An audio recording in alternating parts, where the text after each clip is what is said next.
Dozens fall prey to international job scam in the corporate area. Good evening and welcome to Primetime News. A very special welcome to our viewers on TVJ International in the Cayman Islands and online at onespotmedia.com as well as YouTube. I'm Anthony Lug.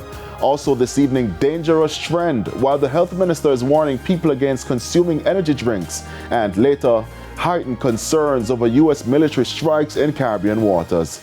There's also Saturday Sports Special and weather in this newscast, so please stay with us. The news in detail right after this break.